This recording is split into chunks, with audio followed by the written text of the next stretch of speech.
Grocery की दे दो। एक तुम ले गए थे वो 3 गोली का पत्ता यहाँ रखा था जो, इसमें से दे दो। इसमें से एक 3 गोली का भी पत्ता और था ना इसका,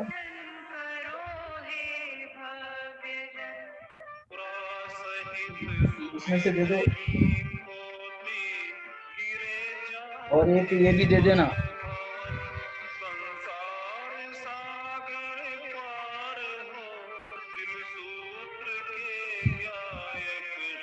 या उसमें एक जिमटेक होगा मम्मी, क्योंकि जिमटेक की 4 गोलियां अलग से रखी।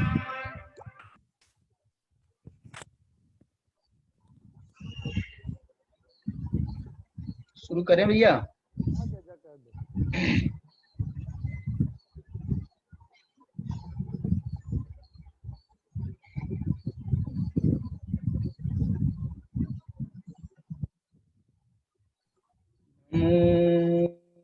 अर्हन्ताणं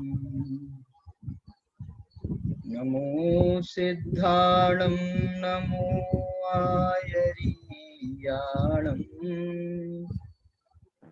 नमो वज्झायाणं नमो लोई सौवसाहूणम्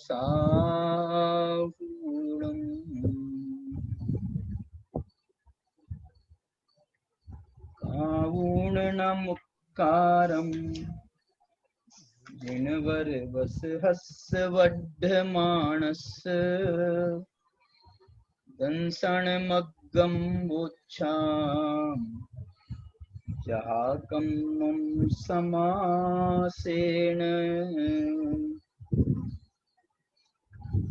अष्टपाहुड़ के आधार पर हम यहाँ चर्चा कर रहे हैं।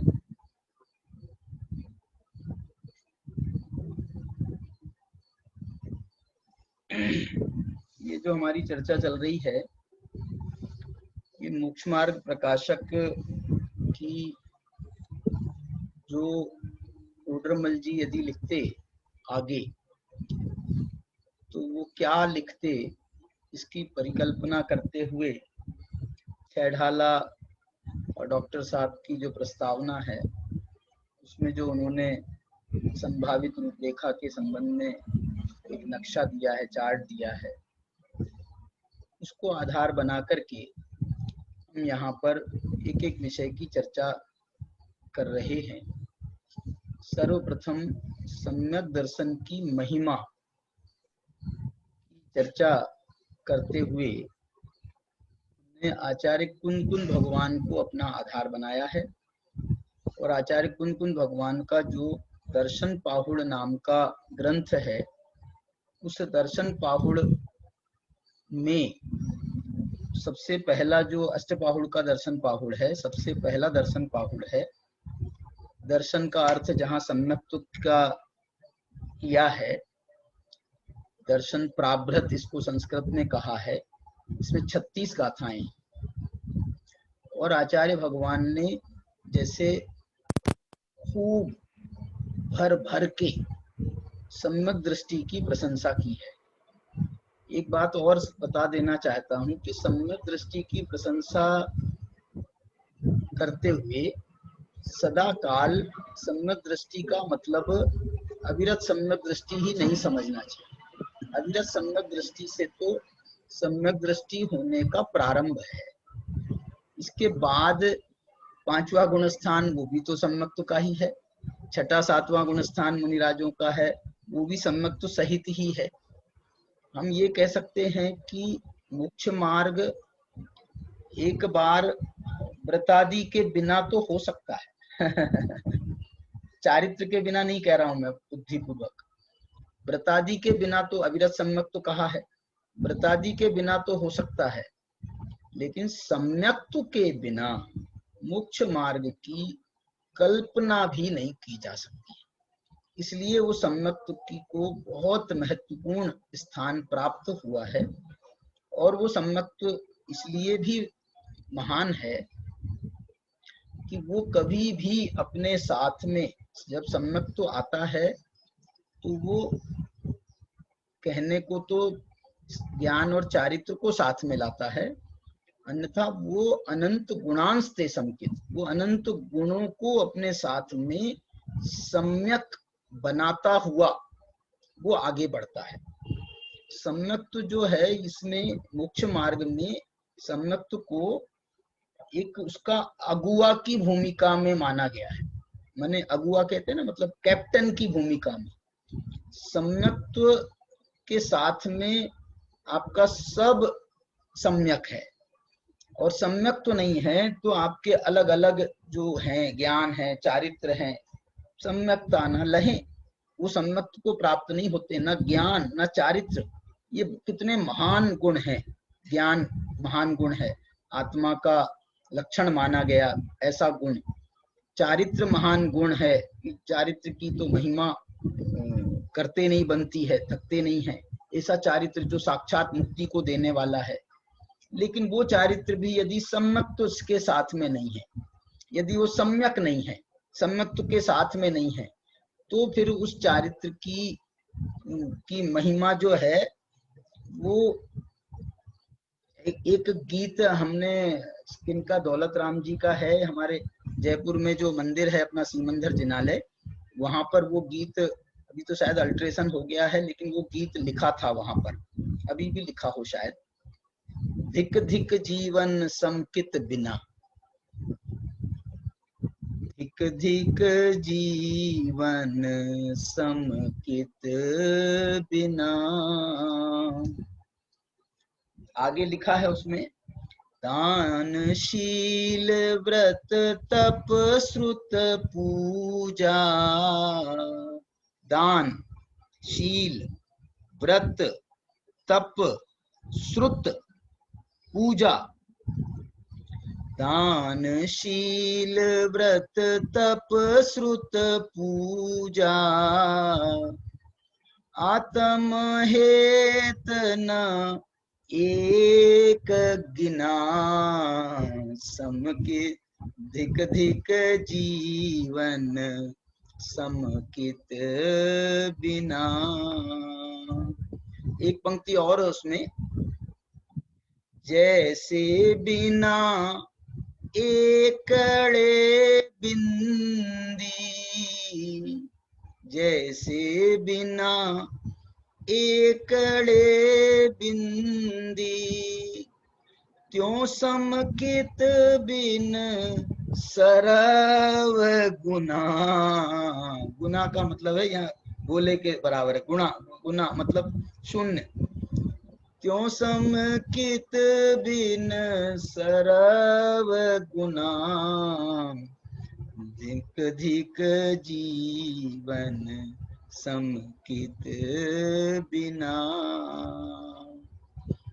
सम्यक दर्शन वो एकड़े के स्थान पर है, और इस एक के बाद में आप दान, शील, व्रत, तप, श्रुत, पूजा, इन सबके शून्य लगाते जाओ तो वो जो है एक 10 बन जाता है, 100 बन जाता है, 1000 बन जाता है, 10,000 बन जाता है, लाख, 10 लाख, करोड़, 10 करोड़। मतलब वो संख्या आप जितना जितना उसके साथ में और गुणों को जोड़ते जाओ तो वो एक शून्य जो है 10 के बराबर हो जाता है, 2 शून्य जो है 100 के बराबर हो जाते हैं। तो ऐसे जो है ना, ये सब शून्य के, इनको शून्य की उपमा दी है, और समकित को एक की उपमा दी है। ऐसा जो है ये महान जो है ये समकित नाम का गुण है। अभी अपन ने जो है इसकी 27 गाथाओं तक की चर्चा कर ली है। अब 28वीं गाथा की मैं आपको चर्चा करना चाहता हूँ। 28वीं गाथा तो ऐसी गाथा है कि कुनकुन भगवान ऐसा कह रहे हैं कि यदि सम्यक्त्व के साथ में और उसके साथ शुद्ध भावों के साथ में, सम्यक्त्व के साथ में, सुदर्शन जी आप सबकी जो है ना माइक बंद कर दो, माइक सबके बंद कर दो आप। वो डिस्टर्ब कल भी बहुत डिस्टर्ब हो रहा था। देखिए मैं क्या कह रहा हूं आपको।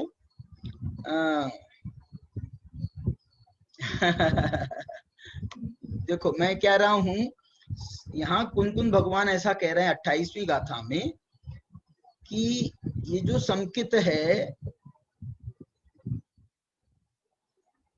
चल रहा है पापा, चलने दो ना। तो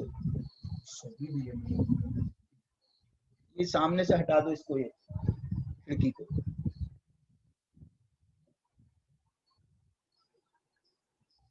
हमको लगता है कि सामने को डिस्टर्ब नहीं हो रहा, होता है लेकिन डिस्टर्ब। जी, तो मैं ये कहना चाह रहा हूं कि 28वीं गाथा ये कह रही है कि कुंद कुंद भगवान क्या शब्द प्रयोग करने वाले, मैं उनका शब्द बताने वाला हूं, लेकिन उसके पहले उसकी भूमिका बना रहा हूं।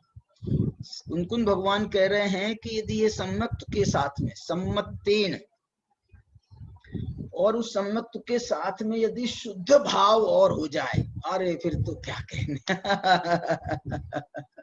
सम्यक, क्योंकि सम्यक तो सराग भी होता है ना, और ये शुद्ध भाव कह करके इसमें वीतराग सम्यक की जो है उसमें जोड़ी बना रहे हैं। माने उस सम्यक के साथ में, वीतराग सम्यक के साथ में यदि और ये जो चारित्र के गुण हैं जितने भी, चारित्र तो एक गुण है सामान्य से, लेकिन इसको जब और विस्तारित किया जाता है ना, तो ये बहुत गुणों के रूप में विस्तारित होता है। जैसे 10 धर्मों में हम क्षमा, मार्दव, आर्जव, ये सब अलग अलग गुण हैं, लेकिन इन सब का एक साथ यदि हम समुच्चय करें तो वो एक चारित्र गुण में समाविष्ट हो जाते हैं। विस्तार करेंगे तो ये सब अलग अलग गुण हैं। तो यहाँ पर उन्होंने ये कहा है कुंकुन भगवान ने, यदि ये सम्मत्व के साथ में, शुद्ध भाव के साथ में यदि ये चारित्र यदि हो, तो इस चारित्र को तो कुंकुन भगवान कह रहे हैं कि वंदमी। वंदमी का मतलब है मैं स्वयं उनकी वंदना करता हूँ। मैं तुमसे कह रहा था अभी कि भाई उनकी वंदना करना चाहिए, उनकी वंदना करना चाहिए, वो वंदन योग्य है। सम्यक दृष्टियों को समझा रहा था मैं, अपने मुनियों को, अपने साधुओं को समझा रहा था। लेकिन अब तो मुझे ऐसा भाव आ रहा है कि वंदमी, मैं स्वयं उनकी वंदना करूं नहीं, मैं उनकी वंदना करता हूं। ये वंदामी शब्द है, वंदामी। देखो 28 नंबर की गाथा देखना आप। वंदमी तब सावन्ना, आहा, वंदमी तब सावन्ना, वंदना करता हूं जो तप से सहित हैं। सावन्ना माने तप से सहित जो श्रमण हैं। तप से सहित श्रमण है माने तपस्वी श्रमण है, जो तपस्वी श्रमण है। शीलम च, जिनके शील भी है। गुणम च, जिनके गुण भी हैं, सारे के सारे गुण जिनके पास में हैं। बंभचेरम च, ब्रह्मचर्य से भी जो युक्त हैं। सिद्धि गमनम च तेसिम, अरे वो सिद्धि के भी योग्य हैं। सिद्धि गमनम च तेसिम, सिद्धि के योग्य माने सिद्धि भी उनको ही सिद्धि की प्राप्ति होती है। अब इसके बाद में जो अंतिम चौथा चरण है, उस चौथे चरण में उन्होंने सम्मत्तेन शुद्ध भावेन ये शर्त लगा दी। ये सब माने अब ये सब आप कहाँ लगाना, आप सम्मत्तेन शुद्ध भावेन तप, सम्मत्तेन शुद्ध भावेन शील, सम्मत्तेन शुद्ध भावेन सामन्ना, श्रमण। ये श्रमण शब्द जो है ये जैन धर्म का ये बड़ा विशिष्ट शब्द है। यद्यपि ये संस्कृति के रूप में देखें तो बौद्ध भी श्रमण संस्कृति के अंतर्गत आते हैं। बस दो ही संस्कृतियां श्रमण संस्कृति मानी जाती है, एक जैन संस्कृति और दूसरी बौद्ध संस्कृति। लेकिन ये दोनों संस्कृतियों में जो श्रमण है, उस श्रमण जो है ये इस बात का है प्रतीक कि हमारे साधु श्रमण है होते हैं, माने श्रमशील होते हैं, श्रमशील होते हैं, परिश्रमी होते हैं, प्रयत्नशील होते हैं, पुरुषार्थी होते हैं। ये जो है ना, ये श्रवण शब्द उनके साथ में ये बहुत विशेष भाव को लिए हुए है। माने वो श्रवण है, माने प्रमादी नहीं है, पुरुषार्थी है, वो श्रवण है। छठे गुण स्थान में यद्यपि वो प्रमाद आ जाता है, लेकिन वो प्रमाद में बिल्कुल रहना नहीं चाहते हैं। वास्तविकता जो है, वो श्रवणों की जो वास्तविकता है वो तो सप्तम गुण स्थान में ही है। श्रवण, ये श्रवण शब्द का प्रयोग प्रवचन सार में भी हुआ है और हजारों जगह, ये अपने जैन शासन में तो श्रवण शब्द का प्रयोग हजारों जगह। जैसे हम कहें सुखशीली, मुनिराज जो है ना वो सुखशीली नहीं होते। सुखशीली नहीं होते हैं माने बहुत सुखशीली होते हैं, अनंत सुखी होते, माने अतीन्द्रिय आनंद के धारी होते हैं, लेकिन उस अतीन्द्रिय आनंद को उन्होंने अपने श्रम से प्राप्त किया, अपने पुरुषार्थ से उपार्जित किया है। उसका उनको विशेष जो है, उस कारण से उनकी विशेषता मानी गई है। तो यहाँ पर जो है सम्मत्तेन शुद्ध भावेन तपस्वी, सम्मत्तेन शुद्ध भावेन श्रमण, सम्मत्तेन शुद्ध भावेन शील, सम्मत्तेन शुद्ध भावेन गुणम, गुणों के धारी। माने अब इस गुणम शब्द में और सारे अनंत गुण आत्मा के, वो सबको समाविष्ट, सम्यक तो सहित, इसलिए वो अनंत गुणांश से संकित, ये यहाँ से भी उसकी झलक मिल रही है। और एक और विशेष गुण जो महान गुण को प्राप्त है, जिसके लिए 10 धर्मों में कहा है कि आकिंचन्य ब्रह्मचर्य धर्म 10 सार हैं, चहु गति मुक्ते, चहु गति दुखते, काढ़ मुक्ति करतार हैं, तो वो भी इसके साथ में है। लेकिन ये सब सिद्धि गमनम च तेसिम, उनको सिद्धि की प्राप्ति भी होती है। कब कब माने ये सब तो है फल रूप, इनको तो फल माना है, इनको कर्म विभक्ति का प्रयोग किया गया है, लेकिन ये सम्यक्त को और शुद्ध भाव को तृतीया विभक्ति का प्रयोग किया गया है। तृतीया विभक्ति जो कह रही है कि ये करण साधन है इनके द्वारा सम्यक्त से और शुद्ध भाव से सहित जब ये सब होते हैं और उससे सहित जो श्रवण होते हैं, सिद्धि गमनम च तेसे, उनको सिद्धि की प्राप्ति हो जाती है। ये इसकी महिमा करते हुए ये एक बहुत प्यारी गाथा अष्टपाहुड़ की 28 नंबर की गाथा है। देखो यहाँ तो 28 नंबर में तो उन्होंने सिद्धि तक पहुंचा दिया, सिद्धि गमनम च तेसे, वो सिद्धि तक पहुंचा दिया, माने मोक्ष तक पहुंचा दिया। अब जो है हम कोई ऐसा प्रश्न पूछेगा कि भैया इसके माध्यम से सिर्फ सिद्धत्व की ही प्राप्ति होती है क्या, सीधे सिद्ध ही बनते हैं क्या, अरहंत आदि की अवस्थाएं नहीं होती हैं क्या? तो बोले क्या बात कर रहे हो अरहंत की अवस्था तो बीच में आएगी, और वो भी इसी सम्यक्त के प्रभाव से है। ये सम्यक्त का प्रभाव यदि मोक्ष प्राप्त कराना है तो क्या वो अरहंत दशा प्राप्त नहीं कराएगा? अरहंत दशा की प्राप्ति भी उसके माध्यम से होती है। अरे हमने कहा ना, श्रवण भी उससे ही, सम्यक्त के ही प्रभाव से होते हैं। तप, ब्रह्मचर्य, गुण, शील सब सम्यक्त के ही कारण माने गए हैं ना। तो ये सम्यक्त जो है जब सिद्धि को प्राप्त करा रहा है तो अरहंत दशा को भी प्राप्त कराने वाला है। और इसी सम्यक्त का जब सराग सम्यक्त वाला गुण देखा जाता है, सराग सम्यक्त वाला गुण देखा जाता है, तो उस सरागता की अवस्था में सिद्धि की प्राप्ति तो नहीं होती। इसलिए देखो उन्होंने ये लिखा, शुद्ध भावेन सिद्धि गमनम, शुद्ध भाव से तो सिद्धि की प्राप्ति होती है, सम्यक्त सहित शुद्ध भाव से, माने वीतराग सम्यक्त। वीतराग सम्यक्त के दोनों अर्थ हैं। वीतराग सम्यक्त में सम्यक्त को भी वीतराग कहा जाता है स्वयं से, छायिक आदि सम्यक्त को वीतराग सम्यक्त कहा जाता है। और वीतराग सम्यक्त के पीछे ये भी भाव है कि जो वीतरागता सहित है, वीतराग चारित्र से सहित है, ऐसा जो वीतराग सम्यक्त है, तो वो वीतराग सम्यक्त तो सिद्धि को प्राप्त कराता है। अरहंत अवस्था की प्राप्ति भी उससे ही होती है, बल्कि बाकी के जो गुण हैं उनकी प्राप्ति भी उसी से होती है। लेकिन यदि एक हम ऑप्शन देखें कि भाई जब तक जीव को सिद्धि की प्राप्ति ना हो, अथवा अरहंत आदि अवस्था की प्राप्ति ना हो, अथवा छायिक चारित्र की प्राप्ति, 12वें यथाख्यात चारित्र जो होता है 12वें गुणस्थान का, 11वें का नहीं, उसकी प्राप्ति ना हो, क्योंकि 11वें से तो गिर भी जाता है, गिरता ही है।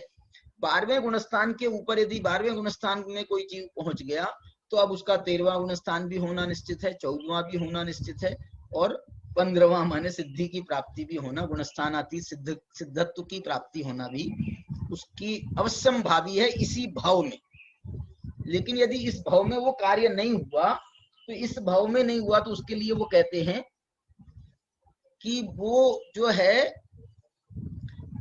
इसी सम्यक्त्व के प्रभाव से स्वर्गादि की प्राप्ति भी, अभ्युत्थानम अभ्युदय की प्राप्ति भी इसी के माध्यम से होती है। ये भी उसमें गर्भित है, सराग सम्यक्त्व के साथ में, सराग चारित्र के साथ में। ये जो सम्यक्त्व, सराग सम्यक्त्व है, ये स्वर्ग का कारण है, तो सराग चारित्र को भी स्वर्ग का ही कारण कहा गया। सराग चारित्र, संयमा संयम, बाल तपांसी, एक और शब्द है देवस्य, ये देवगति, देव वायु के बंध के कारण जो कहे गए हैं वो ये है। सराग संयम, संयमा संयम, अकाम निर्जरा, बाल तपांसी, अकाम निर्जरा, बाल तपांसी देवस्य, ये देवगति के कारण है। तो ये सरागता सहित जो है, ये सारी अवस्थाएं जो हैं वो हो जाती। सरागता सहित का अर्थ ये नहीं है कि वीतरागता कुछ भी नहीं है।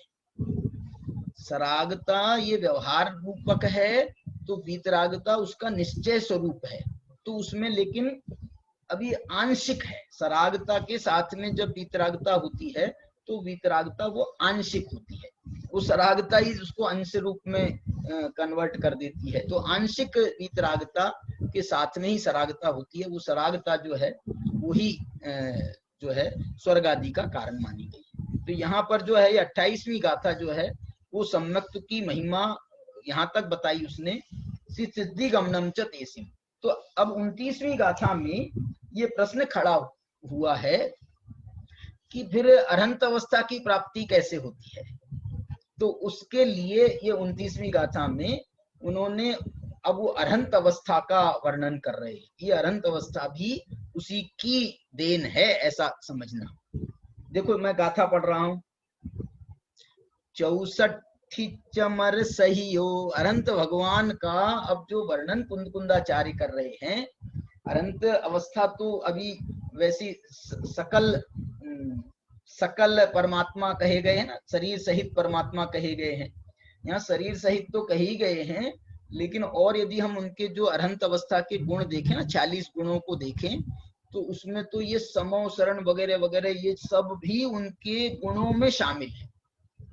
अरहंत भगवान के गुणों में ये सब शामिल हैं।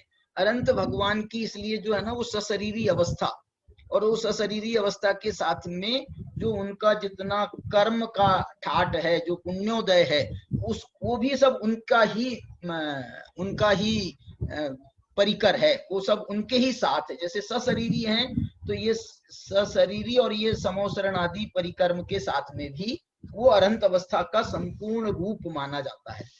और अरहंत अवस्था में मुख्य रूप से तीर्थंकरों को ही स्मरण किया जाता है। मुख्य रूप से नमो अरहंताणम में मुख्य रूप से तीर्थंकर अरहंतों को नमस्कार है, तीर्थंकर अरहंतों को नमस्कार है। इसलिए बाकी अरहंतों को उसके साथ में गर्भित कर लिया जाता है, लेकिन मुख्यतः वहां पर तीर्थंकर अरहंतों की। इसलिए ये सब जो विशेषण दे रहे हैं, 64 चमर सहियो, ये तीर्थंकर अरहंतों की विशेषण है। 64 चमर के साथ आजकल हमारे अभिनंदन जी, जतीश भाई जी, ये जब पंचकल्याणकों में और दीदी के ऊपर जो है वो ऐसा जो बनाते हैं, उसका वो मंडल बनाते हैं ना ऊपर का, तो उसमें जो है वो बराबर 64 चंवरों को स्थापित करते हैं। ये 2 चंवर तो साइड में हम लगाते हैं, वो एक 2 चंवर भी उसी का रूपक है, लेकिन वास्तव में होना चाहिए 64। और ये कुनकुन भगवान का शब्द है। देखो 64 माने 64, चमर सहियो, चमर सही, चमर से साथ सहित, और इतना ही नहीं 34 ही ऐसे ही संयुक्तो, और 34 अतिशयों से सहित। 34 अतिशयों से सहित। 34 अतिशय कौन से हैं? 10 जन्म के, 10 केवल ज्ञान के और 14 देवकृत। ये जो अतिशय हैं 34 हो गए ना, 10 10 और 14, 34 अतिशयों से सहित जो हैं संयुक्तो। और अनवर बहुसत्य हियो, इसका बहुत प्यारा अर्थ किया है। और ये मालूम ये क्या इसका अर्थ है? अनवरत रूप से बहुत प्रकार के सत्य माने जीवों का, हियो माने हित करने वाले हैं। अनंत भगवान, सिद्ध भगवान के ये विशेषण में नहीं है। कौन सा गुण है ये बताओ, कौन सा गुण है ये? अनवर बहुसत्य हियो, अनवरत रूप से बहुत जीवों का हित करने में जो निमित्त भूत हैं, ऐसे वो अनंत भगवान हैं। ये जो हित करने वाले हैं, इसमें हित करने में दिव्य ध्वनि मुख्य निमित्त है। दिव्य ध्वनि मुख्य निमित्त है। देखो इसमें जो है ना, इन्होंने जो 8 प्रातिहार्य होते हैं ना, वो 8 प्रातिहार्यों में सबके नाम नहीं लिए कुंकुन भगवान ने। एक तो उन्होंने चमर का नाम लिया, तो चमर में जो है उन्होंने उसका पूरा वर्णन कर दिया, 64 चमर सही हो। और उन्होंने दूसरा ये जो दिव्य ध्वनि है, ये भी प्रातिहार्य में आता है ना, तो ये दिव्य ध्वनि भी उन्होंने, दिव्य ध्वनि को देखो, दिव्य ध्वनि नहीं कहा, ये तो दिव्य ध्वनि तो ये ध्वनि की विशेषता हुई। अरे वो ध्वनि अंतरंग में क्या करती है, वो दिव्य ध्वनि का क्या रोल है, तो वो दिव्य ध्वनि का ये रोल है क्या? अनवर बहुसत्व हियो, अनवर बहुसत्व हियो, अनवरत रूप से बहुत जीवों का हित करती रहती है। माने जो मोक्ष मार्ग में लग रहे हैं उनका भी हित है, और जो अहिंसा आदि का उपदेश भगवान की वाणी में आता है, उसके माध्यम से सब जीवों की रक्षा का भाव भी इसके ही माध्यम से प्रसारित होता है।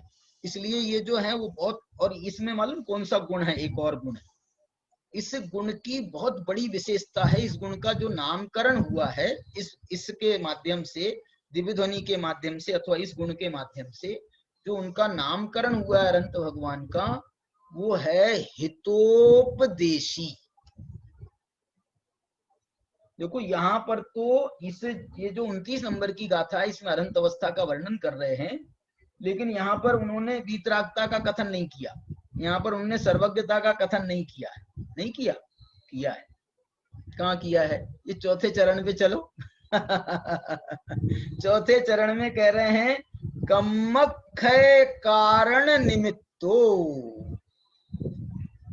कम्मक्षय कारण निमित्तो, माने वो अपने भी कर्म क्षय का कारण, कर्म क्षय के निमित्त होते हैं, और दूसरे जीवों के लिए भी कर्म क्षय के कारण होते हैं। इसलिए यहाँ पर निमित्तो शब्द का भी प्रयोग किया है।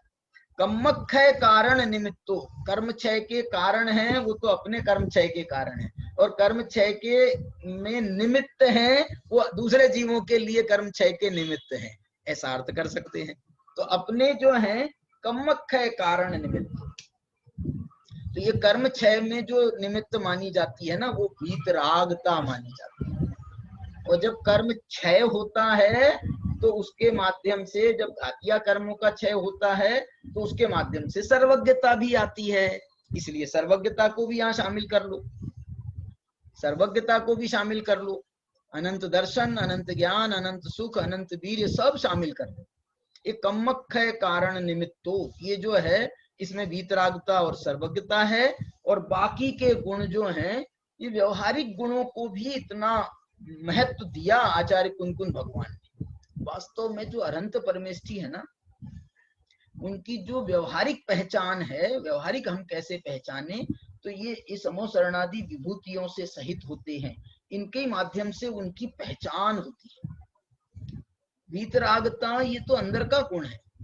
एक तो ये वीतरागता तो समझ लो, वीतरागता भी उनकी बहुत महान है, दृष्टिगोचर समझ लो एक प्रकार से। उनकी वीतरागता हमको व्यवहारिक रूप से दृष्टिगोचर भी हो रही है। भगवान ऐसे विराजमान है, किसी की तरफ आंख उठा करके नहीं देख रहे हैं, उनकी वीतरागता ऐसी परिलक्षित है, हो रही है।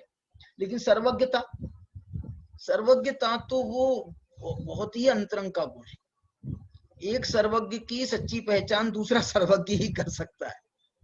हम जो है ना, हमारे पास तो क्षयोपम ज्ञान है, हम वो क्षयोपम ज्ञान से उस सर्वज्ञता का जो इतना बड़ा वो है, उसको हम पकड़ेंगे कैसे, उसकी परीक्षा कैसे करेंगे? ज्यादा से ज्यादा हम 2-4 प्रश्न पूछेंगे, वो 2-4 उत्तर दे देंगे, तो उससे क्या सर्वज्ञ सिद्ध हो जाएंगे? ये सब उत्तर जो हम मांगते हैं, जो हमको उत्तर देते हैं, ये उत्तर देने में तो वो श्रुत ज्ञान के धारक है ना, गणधर परमात्मा, वो भी समर्थ है। हमारे सारे प्रश्नों के उत्तर वो गणधर परमात्मा देने में समर्थ। इससे सर्वज्ञता की सिद्धि कहाँ हुई? सर्वज्ञता बहुत अंतरंग की चीज है। माने पहली नंबर पे समझ लो जो है वो वीतरागता के हमको दर्शन होते हैं, लेकिन वो वीतरागता भी जो है, अब कोई ऐसा बैठ जाए, जैसे वो समोसरण लगा दिया था ना रेवती रानी के लिए, तो वो वहां भी जो भगवान 25वें तीर्थंकर बैठे थे, वो भी ऐसे ही बैठे थे। लेकिन एक बात दूसरा भी कहना चाहता हूँ, लेकिन ये जो बाकी के गुण हैं, ये गुण भी तो वैसे ही है ना। इन गुणों का भी तो, ये तो कोई क्या लिखा है ना उसमें, देवागम नभोयान चामरादि विभूतया माया विश्व दृश्यन्ते, मायावियों के भी देखी जाती है, लेकिन एक पहचान की रूप में 46 गुण माने हैं भैया। इनको पहचान के रूप में माने, इनको जैसे द्रव्य में गुण होते हैं, जैसे द्रव्य में गुण होते हैं, ऐसे ये अनंत भगवान रूपी जीव में ये अनंत भगवान के ये स्पेशल गुण है। अनंत भगवान के माने अनंत जीव के ये स्पेशल गुण हैं।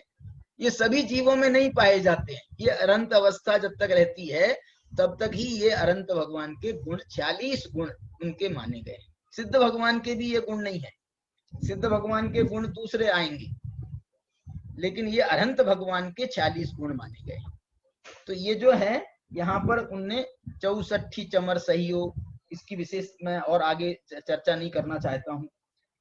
श्रुत सागर सूर्य के टीकाकार ने तो इन सब का बहुत विस्तार से वर्णन किया है। 34 अतिशयों की एक एक का कथन किया है। अणवर बहुसत्य हियो, इसका बहुत अच्छा कथन किया है। 64 चमर से सहित होते हैं।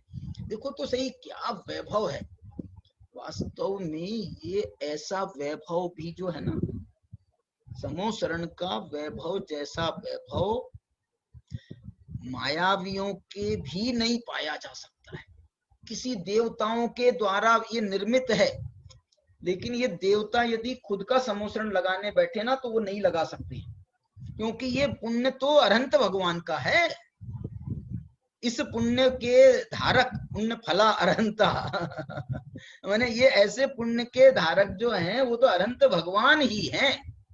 उन इसके अलावा और किसी के पास में 13वें गुणस्थान में जिसका उदय आता है, 13वें गुणस्थान ही इस तीर्थंकर प्रकृति के उदय का स्थान माना गया है। और दूसरों के पास में कैसे हो सकता है? और दूसरों के पास में नहीं हो सकता है। इसलिए वो तो समझ लो ये देवता इंद्र वगैरह कोई समोसरण की रचना नहीं कर रहे हैं। ये भगवान का पुण्य प्रेरित करके उनको जो है अपना वो बनाता है माध्यम, और उस माध्यम से वो बनते हैं। इतनी विभूति मानी गई है, उसकी इतनी विभूति मानी गई है कि वो जो क्या कथन है ऐसा कि सैकड़ों चक्रवर्तियों की संपदा, सैकड़ों चक्रवर्तियों की सारी संपदा लग जाए, उसके बाद एक समोसरण की रचना नहीं हो सकती है।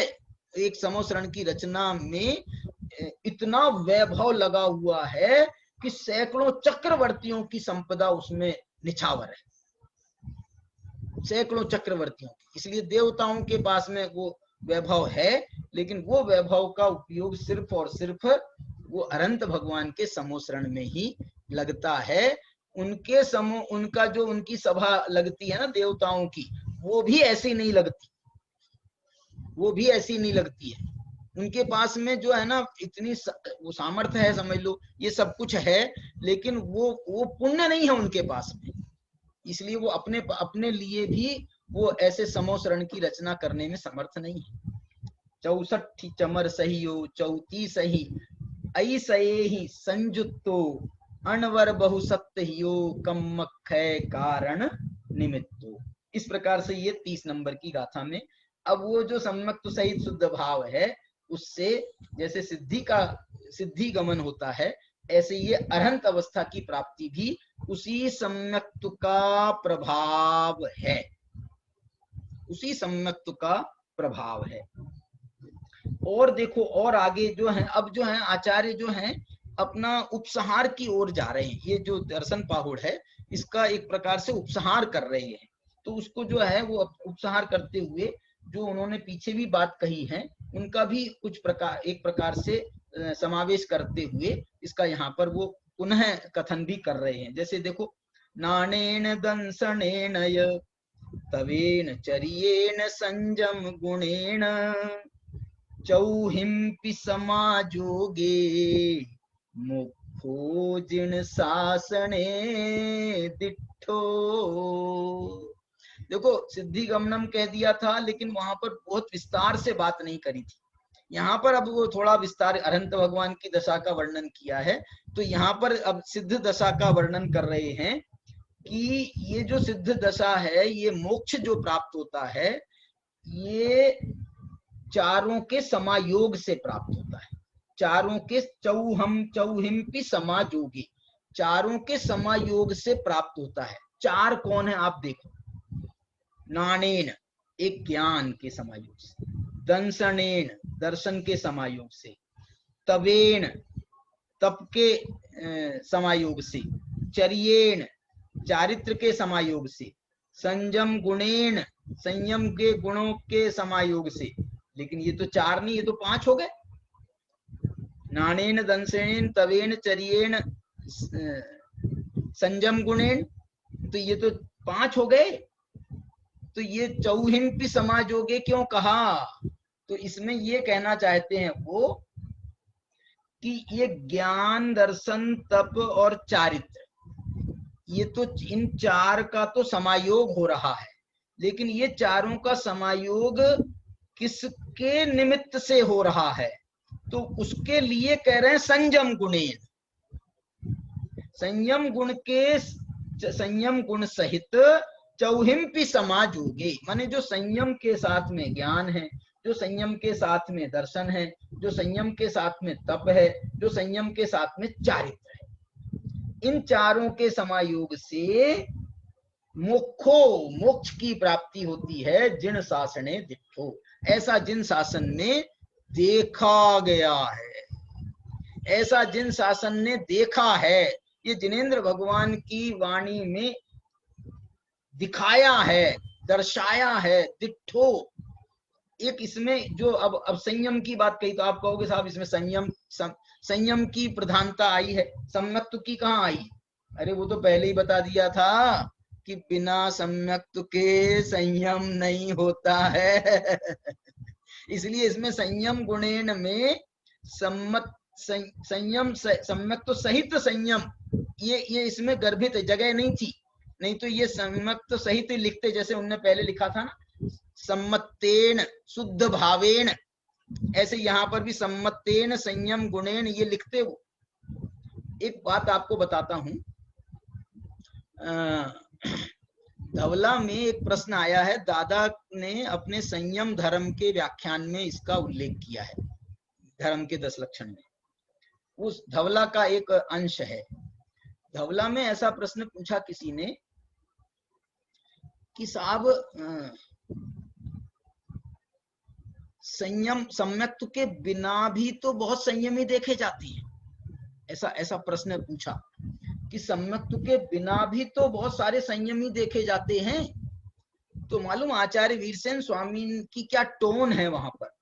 वीरसेन स्वामी की टोन ये है कि कह दिया ना कि सम्यक्त्व के बिना संयम नहीं होता है, कह दिया ना कि सम्यक्त्व के बिना संयम नहीं होता है, तो सम्यक्त्व के बिना संयमी कैसे देखे जा सकते हैं? इसका अर्थ यह है कि वो सो कॉल्ड संयमी हो, द्रव्य संयमी हो, तो भी वो वास्तविक संयमी नहीं है। ऐसी टोन है वहां पर धवलाकार की। जब सम्यक्त्व के बिना संयम होता ही नहीं है, तो ये प्रश्न कैसे, तुम्हारा ये प्रश्न कैसा अजीब है कि सम्यक्त्व के बिना भी तो बहुत संयमी देखे जाते हैं। बोले बड़ा अजीब प्रश्न पूछ रहे हो तुम। संयम की भी विशेषता ऐसी है, वास्तविकता ये है कि जो संयम है, भाव संयम है, और भाव संयम तो छोड़ो, जो द्रव्य संयम भी है, जो जैसा जिन शासन में देखा गया है वैसा संयम, द्रव्य संयम भी अन्यत्र कहीं देखा नहीं जाता है, कहीं कोई नहीं देखा ऐसा संयम के जो है ना पासंग में नहीं बैठते हैं। आप देखो तो दूसरे साधुओं की चर्या देख लो, श्वेतांबर साधु तो कहीं लगते नहीं है। श्वेतांबर साधु तो एक प्रकार के गृहस्थ हैं, श्रावक पद में स्थित है। हमारे क्षुल्लक एलक की बराबरी नहीं होती है, श्वेतांबर साधु की तो क्षुल्लक एलक की बराबरी नहीं होती है। एलक महाराज हमारे एक वस्त्रधारी हैं, उनके देखो कितने वस्त्र हैं। क्षुल्लक भी जो हैं एक दो वस्त्रधारी हैं, उनके देखो कितने वस्त्र हैं। उनके तो उनने साधुओं के ऐसे भेद किए हैं। एक भेद उनने, वो बहुत पुराने जो ग्रंथ हैं उसमें एक भेद तो उनने ये भी माना है कि निर्ग्रंथ साधु होते हैं, एक नग्न दिगंबर साधु है। पहला भेद उनने भी माना है। फिर बाद में एक वस्त्रधारी, दो वस्त्रधारी, तीन वस्त्रधारी, अब तो बाद में ढेर लग गया। इसलिए जो है ना कोई संयम, बाह्य संयम में भी कोई टिकता नहीं है। मैंने ये बात आपको जो है 14वीं गाथा के प्रसंग में भी कहा था, उपभसने दंसनम होती।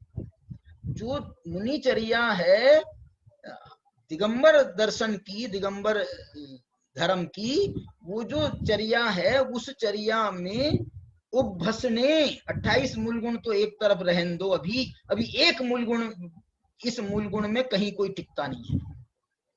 क्यों? क्योंकि आहार वो जो है इतना महान कार्य है, उस महान कार्य को ऐसे खड़े खड़े करना ये किसी ने साधुचर्या में भी स्वीकार नहीं किया। उन्होंने कहा नहीं भैया, वो जो है अब पूरा जीवन भर तो हम अपना साधु जीवन अपना रहे हैं, ऐसा पूरा घर गृहस्थी छोड़ दी है, जंगल में रह रहे हैं, सब कर रहे हैं, ये कर रहे हैं, वो कर रहे हैं, ये कर रहे हैं, अब कम से कम शांति से बैठ के खाने तो दो। तो यहाँ पर तो उनने कह दिया नहीं, ये देखना, ये उपभसने दंसनम होती, ये कह रहे हैं कि यदि खड़े होकर के भोजन नहीं करते हो तो आप मुनि कहलाने के अधिकारी नहीं। मुनिचर्या संभव नहीं है, मान्य नहीं है, मान्य नहीं है, अपवाद से भी मान्य नहीं है, अपवाद से भी मान्य नहीं है। यदि आप खड़े खड़े भोजन नहीं कर सकते हो तो फिर आपको समाधि ले लेनी चाहिए। इतना माने इसके लिए अपवाद नहीं है कोई। और क्या विशेषता है मालूम? एक दिन पहले एक एलक महाराज थे जो कल वो होने वाले थे, दीक्षा लेने वाले थे। एक दिन पहले उनने आहारचर्या करी है तो उनको जो है खड़े खड़े आहार लेने का अधिकार नहीं है। एलक महाराज को खड़े खड़े आहार लेने का अधिकार नहीं है। अरे हमारे एक दिन प्रैक्टिस हो जाने दो, बोले नहीं, ये प्रैक्टिस के लिए भी ये नहीं माना है, प्रैक्टिस के लिए भी खड़े खड़े भोजन लेने को स्वीकार नहीं किया है। किनको? वस्त्रधारी को। सही बोल रहा हूं ना? एलक महाराज भी बैठ करके ही आहार लेते हैं ना, खड़े खड़े आहार तो नहीं लेते हैं ना। ऐसी बात है। तो यहाँ पर जो है इन्होंने संयम को प्रधान, देखो संयम को प्रधानता दी। माने देखो आचार्य भगवान कोई जबरदस्ती ऐसा कुछ वो भी नहीं कर रहे हैं कि भाई सम्यक तो हर जगह सम्यक तो शब्द आए, हर जगह सम्यक तो शब्द आए, दर्शन पाहुड़ है तो सब जगह सम्यक तो शब्द आए। नहीं, ऐसा कुछ नहीं। वो ये कह रहे हैं कि ये सम्यक्त्व का प्रभाव इतना है। मैं ये कहता हूं इस सम्यक्त्व से हमने क्या क्या ग्रहण करना चाहिए। सम्यक्त्व जब कहा जाता है तो एक ब्रॉड स्पेक्ट्रम में ये सम्यक्त्व जो है ये सब अनंत गुणों को साथ में लाने वाला है सम्यक्त्व। इसलिए जो सम्यक दृष्टि होकर के तुम संयम की गौणता कैसे कर सकते हो, संयम की हीनता कैसे कर सकते हो, संयम का अपलाप कैसे कर सकते हो, तप का अपलाप कैसे कर सकते हो, क्योंकि ये तो संयम के सब परिवारी जन है, सम्यक्त्व के परिवारी जन है। वो सम्यक तो आज भले ही गरीब हो, बेचारा गरीब हो, माने आज उसके चारित्र ना हो, आज संयम ना हो, आज व्रत ना हो, लेकिन वो संयम सम्यक्त जो है ये कसम खा करके बैठा है कि ये संयम को मैं लाऊंगा लाऊंगा और लाऊंगा। रात दिन उसकी कल्पनाएं करता रहता है, सपने आते हैं सम्यक दृष्टि को मुनि दशा की। और एक बात कहना चाहता हूं, देखो सिद्ध भगवान के, ये मेरे से एक बहुत बड़े साधु महात्मा ने पूछा था, मैं नाम नहीं ले रहा हूं यहाँ पर, पूछा था, कहा था, ये समझ लो, या उनने मेरे से बात की थी, चर्चा की थी। उनने ये कहा कि पंडित जी ये बताओ कि सिद्ध भगवान के 8 गुणों में सम्यक्त का गुण तो माना है, सम्यक सम्मत है ना, वो समकित दर्शन ज्ञान अगु लघु अवगाहना सूक्ष्म बीरजमान निराबाद गुण सिद्ध के 8 गुणों में सम्यक्त को गुण तो माना है, ज्ञान को भी गुण माना है सर, केवल ज्ञान, चारित्र को गुण नहीं माना। ऐसा उन्होंने पूछा मेरे से कि चारित्र को गुण क्यों नहीं माना, संयम को गुण क्यों नहीं माना, सिद्ध भगवान का गुण संयम क्यों नहीं माना। संयम तो 8 जो 9 है ना, 9 छायिक भाव, उसमें चारित्र का समावेश तो उसमें हो गया, छायिक चारित्र तो माना, संयम लेकिन वहां भी नहीं माना है। इसलिए ये जो संयम जो है ये तो वास्तव में ये मोक्ष मार्ग की एक अवस्था है। जैसे जैसे मैं एक बात बोलूं आपको, तपस्वी क्यों, सिद्ध भगवान तपस्वी है क्या नहीं, बोले वो तप संयम ये सब जो है ना, ये इनमें ये उपयोगी है, ये मोक्ष मार्ग में उपयोगी है। तो मोक्ष मार्ग जैसे ही समाप्त होता है तो ये गुण भी इनकी आवश्यकता अब नहीं रह जाती है, ये ऐसे गुण हैं। लेकिन सम्यक तो एक ऐसा गुण माना है कि जो प्रारंभ से लेकर के और अंत तक, माने सिद्ध भगवान में वो समकित नाम का गुण है, जो सिद्ध भगवान ने मोहिनी कर्म का समूल नाश कर दिया है। ये समकित नाम तो दर्शन मोहिनी के अभाव का था, लेकिन अब जब सिद्ध भगवान ने समूल मोहिनी का नाश किया है, तो उस समूल मोहिनी के नाश के बाद भी आचार्य भगवंतों ने कहा इस गुण को क्या नाम दिया जाए, कि इस गुण को क्या नाम दिया जाए, ये भगवान की वाणी में आया, इस गुण को क्या नाम दिया जाए, तो बोले इस गुण का नाम समकित रखो। इस गुण का नाम समकित रखो। मोहिनी कर्म के अभाव से हुआ है, चारित्र मोहिनी के अभाव से भी हुआ है, लेकिन ये समकित नाम रखो इसका, क्योंकि इस समकित ने प्रारंभ से इस मोक्ष मार्ग की पहली सीढ़ी इसके माध्यम से शुरू हुई थी, और इसके बिना कोई धर्म को सम्यक तो संज्ञा नहीं थी, सम्यक संज्ञा नहीं थी, किसी धर्म की सम्यक संज्ञा नहीं थी। न संयम को संयम माना गया सम्यक्त के बिना, न तप को तप माना गया, न शील को शील माना गया, न व्रत को व्रत माना गया, किसी चीज को कुछ नहीं माना गया सम्यक्त के बिना। इसलिए इस सम्यक्त को यहाँ पर भी इस सम्यक्त ने अष्ट चतुष्टय को भी, अनंत चतुष्टय को भी पैदा किया है। अरे इस सम्यक्त ने मोहिनी का नाश किया है, मोहिनी का नाश किया है तो उस मोहिनी के नाश से ही तो घातिया कर्मों का नाश हुआ। इसलिए ये सम्यक्त को तो आखिरी तक माना गया। ये जवाब मैंने उनको नहीं दिया था। बातचीत तो हुई थी और मेरे लिए भी बिल्कुल एकदम नया प्रश्न था, तो उस समय चर्चा हुई थी, लेकिन ये ऐसा गुण है। उसके बाद में फिर हमारे बहुत विचार चला, तो ये देखो ना, ये सब उसके प्रमाण से मिलते हैं, इसके प्रमाण मिलते हैं। 8 गुणों में मोहिनी का अभाव का गुण ये है, बाकी के गुणों के नाम और है, समकित, दर्शन, ज्ञान, अगुरु लघु, अवगाहना, अघातिया कर्मों के निमित्त से, अभाव के निमित्त से होने वाले जो 4 गुण और हैं, प्रतिजीवी गुण जिनको कहा जाता है, तो वो उसकी चर्चा है। तो यहाँ पर जो है ये 30 नंबर की गाथा ये हुई। अब देखो ये जो एक गाथा में संयम को प्रधानता दी थी उन्होंने 30 नंबर की गाथा में, ये 31 नंबर की गाथा में फिर से सम्यक तो आ रहा है। देखो नाम दे रहे हैं, देखो बात, अब देखो कितनी प्यारी बात कर रहे हैं। नाणम नरस्य सारो, अब ये महिमा वाली प्रकरण है सारा। नाणम नरस्य सारो, यदि मनुष्य जीवन में कोई सारभूत कर्म है तो नाणम नरस्य सारो, ज्ञान है, उसको जीव को ज्ञान करना चाहिए, तत्व ज्ञान करना चाहिए। इसके बिना जो है ये नर भव जो है वो सफल नहीं माना जा सकता है।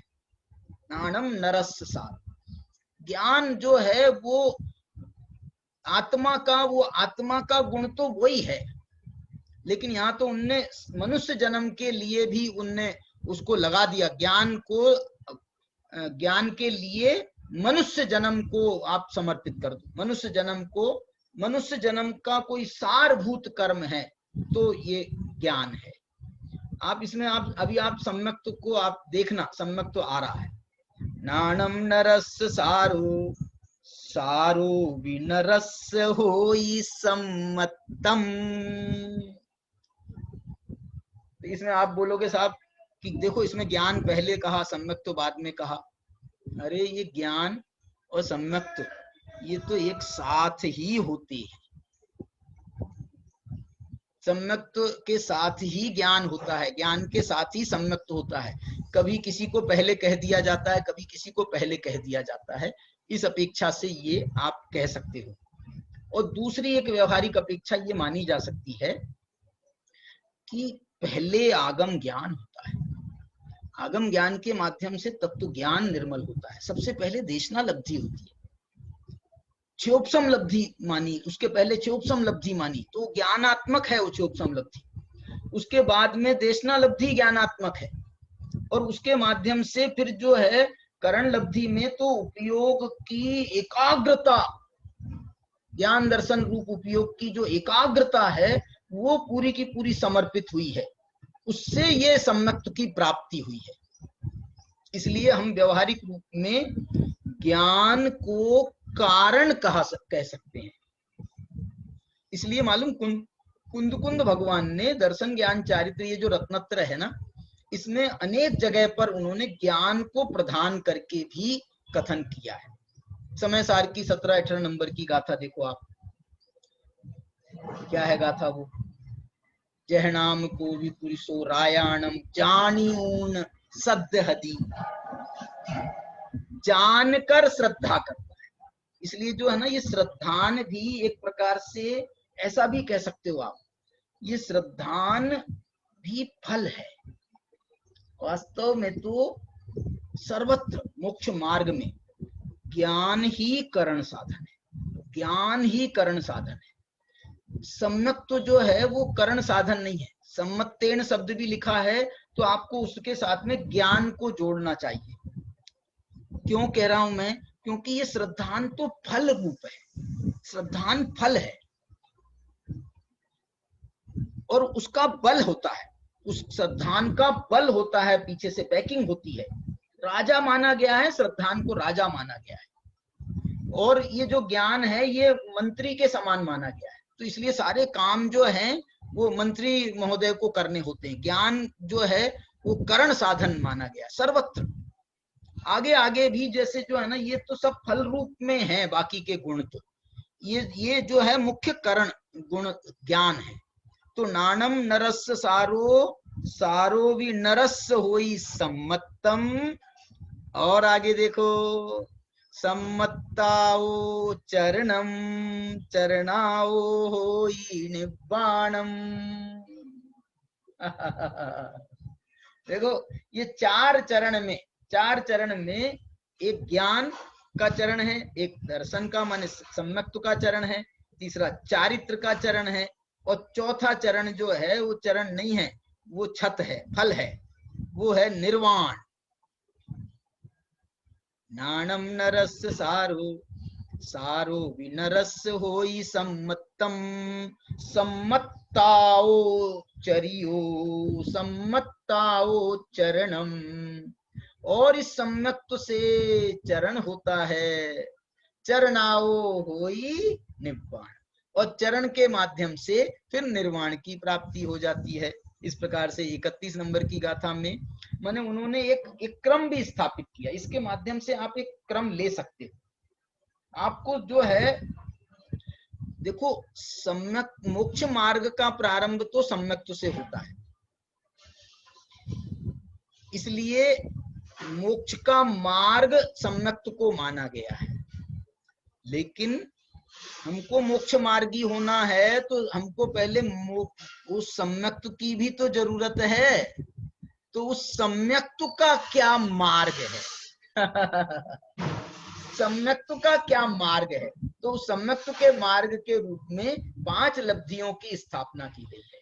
और मैं उसके लिए हम और दूसरी भाषा में कहें तो आगम ज्ञान, तत्व विचार, ये सब जो है ज्ञानात्मक जो अवस्थाएं हैं, इन ज्ञानात्मक अवस्थाओं को उस सम्यक्त का मार्ग माना गया है, सम्यक्त का कारण माना गया है। सम्यक्त के सन्मुख अवस्था जब होती है तब ये सब 5 लब्धियां होती हैं, उन 5 लब्धियों पूर्वक जो है सम्यक्त होता है। इसलिए सम्यक्त का भी देखो, जहां मोक्ष के मार्ग की चर्चा की गई है, जहां मोक्ष के लिए मार्ग की चर्चा की गई है, वहीं शास्त्र में सम्यक्त के लिए एक अलग मार्ग की चर्चा की गई है। सम्यक्त के लिए एक अलग मार्ग की चर्चा की गई है, और वो मार्ग की चर्चा भी बहुत विस्तार के साथ में है। लब्धि सार आदि ग्रंथों में इसकी खूब विस्तार के साथ में चर्चा है। लब्धि सार में टोडरमल जी ने टीका लिखी है लब्धि सार की, तो वो उसमें जो है सम्यक्त के पहले होने वाली जो लब्धि है उसकी बहुत विस्तार के साथ में चर्चा है लब्धि सार में। आगे यद्यपि दूसरी भी लब्धियां मानी गई हैं, चारित्र लब्धि भी वगैरह की भी चर्चा है, संक्षेप में है उनकी चर्चा, लेकिन मुख्य चर्चा वहां पर सम्यक्त के पूर्व होने वाली जो लब्धियां हैं उनकी चर्चा मुख्यता से उनको स्थान दिया गया है। क्योंकि वो जो है मोक्ष का हेतु, मोक्ष का कारण तो मोक्ष मार्ग हो गया, लेकिन उस मोक्ष मार्ग का जो सबसे पहला हेतु है सम्यक दर्शन, उसका क्या मार्ग है, तो उसके मार्ग की चर्चा भी बहुत आवश्यक होने से उसको आचार्य भगवान ने 5 लब्धियों के माध्यम से भी बताया है। यहाँ पर तो उन्होंने ज्ञान से उसका प्रारंभ किया है। यद्यपि आप ये देखना, यहाँ पर उन्होंने ज्ञान से सम्यक तो होता है ऐसी भाषा नहीं है, उनने तो एक ही शब्द लिखा, नाणम नरस्य सारो, सारो भी नरस्य हुई सम्मत। दोनों के लिए एक भाषा। मनुष्य जन्म का सार ज्ञान है, इसी प्रकार से मनुष्य जन्म का सार सम्यक है, ये है। बाद में उन्होंने फिर सम्मताओ चरणम, सम्यक्त से चरण की प्राप्ति होती है, नानाओ सम्मतम, ये भाषा नहीं डाली आचार्य भगवान ने। यद्यपि दूसरी जगह पर वो भी प्रयोग मैंने जो आपको 17-18 नंबर की गाथा में बताया ना, जानी ऊन सत्य, जानकर श्रद्धा करता है, तो वो भी एक भाषा मिल जाती है। लेकिन यहाँ तो उन्होंने ज्ञान और सम्यक्त को तो एक स्थान पे रखा, और दोनों के माध्यम से जो सम्यक्त होता है उस सम्यक्त से चरण होता है, और चरणाओ हुई निवाणम, चरण के बाद में जो है वो निर्वाण हो जाता है। इसी बात को आप मैं एक गाथा और पढ़ रहा हूं, पिछली गाथा जैसी थी। नाणम निदंसनम्य तवेन चरियेन सम्मसहियेन, फिर से वही भाषा आ रही है, चौन्नम पि समाजोगे सिद्धा जीवान संदेहो। ये गाथा वास्तव में इसके लिए आई है, काय के लिए आई मालूम आपको? क्योंकि उन्होंने 29 नंबर की गाथा में ये कहा था, 30 नंबर की गाथा में उन्होंने यही शब्द थे, ज्ञान, दर्शन, तप और चारित्र। यहाँ पर भी उन्होंने वही 4 लिए हैं, लेकिन वहां पर उन्होंने संयम गुणेन, संयम गुण के माध्यम से इनके द्वारा मोक्ष की प्राप्ति होती है, ऐसा कहा था। तो कोई प्रश्नकार ने फिर प्रश्न कर दिया आचार्य भगवान के सामने, आचार्य भगवान संयम के द्वारा होता है, सम्यक तो नहीं होता क्या? सम्यक तो नहीं होता क्या? सम्यक के बिना संयम कैसे होगा? तो आचार्य भगवान ने कहा, भैया तुम परेशान मत हो, मैं एक गाथा और बना देता हूँ। तो यहाँ पर स्पष्ट रूप से उस संयम की ही जगह पर इन्होंने सम्यक्त शब्द रख करके ये पूरी गाथा बनाई है। देखो, नानम निदंसनम्य तवेन चरियेन, ये 4, सम्मसहियेन वहां तो कहा था संयम गुणेन, यहाँ पर कह रहे हैं सम्मसह्येन, सम्यक तो सहित होने से, चौर्णम्पि समाजोगे सिद्धा जीवा न संदेहो। और बहुत बड़ी बात करी है कि इसके माध्यम से, इन चारों के समायोग से, सम्यक तो सहित इन चारों के समायोग से सिद्ध जीव होते हैं, होते हैं, होते हैं, न संदेह हो, इसमें कोई संदेह करने की जरूरत नहीं है। इस प्रकार से ये बहुत ही मार्मिकता के साथ में आचार्य भगवान ने ये सम्यक्त्व की महिमा का गुणगान इस दर्शन पाहुड़ के माध्यम से कर रहे हैं। एक अब अंतिम एक व्याख्यान अपना और होगा 33 से 36 नंबर की गाथा तक का। मैंने 33, 34, 35, 36 चार गाथाएं कल अपन इसकी चर्चा और करेंगे। इसके बाद में फिर अपन सम्यक्त्व की महिमा और ग्रंथांतरों के माध्यम से भी हम समझने का प्रयास करेंगे। हाँ जी, मैं कह रहा था आप पूछिए। कि ये जो दर्शन पाहुड़ लिखी है, हाँ, दर्शन पाहुड़ लिखा है आचार्य कुंकुन देव ने, जी जी। तो ये क्या श्वेतांबर को मुख्य करके लिखा है या उनको सामने श्वेतांबर रखे हैं? नहीं, हेलो, देखो इसमें इसको इसका जवाब हेलो, ऐसा। हाँ बोलिए, हाँ बोलिए, कौन बोल रहे हैं? मैं ही कह रहा हूँ। नहीं, मैं समझ गया, आपका आवाज समझ गया। और मैं कोई बीच अरुण में मोदी आवाज? बोल रहा हूँ। नहीं, बीच में और किसी की आवाज आई थी क्या अभी? चलिए, मैं आपका प्रश्न समझ गया। इसमें क्या है कि आचार्य कुंद भगवान ने, समझ लो, एक तीर से बहुत सारे निशाने लगाए हैं। मतलब उन्होंने आप जो कह रहे हो श्वेतांबर तो उनके दृष्टि में पूरे अष्टपाहुड़ में रहे हैं, और ये वो क्रूशियल पीरियड ही था। उसका जो असर है उनकी वाणी पर, कम से कम प्रारंभिक अवस्थाओं में, जो अष्टपाहुड़ जब प्रारंभिक अवस्था में लिखा था, तो ये उनका प्रभाव आया ही आया है।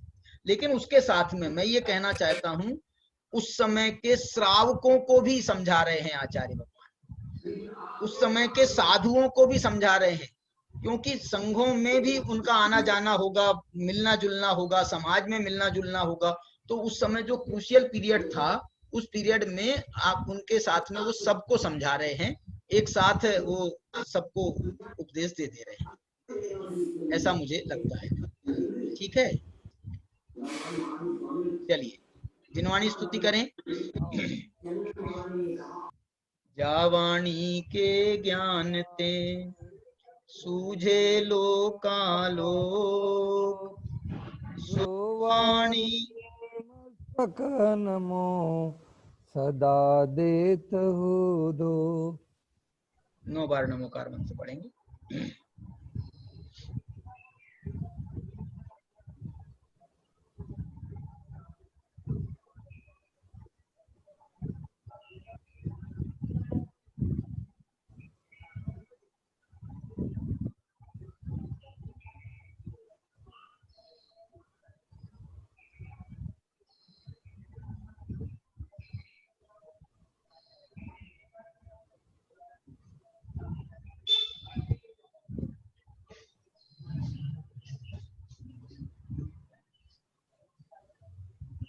जय बोलो अंतर्मुख मुद्रावंत सर्व जिनेन्द्र भगवान की जय।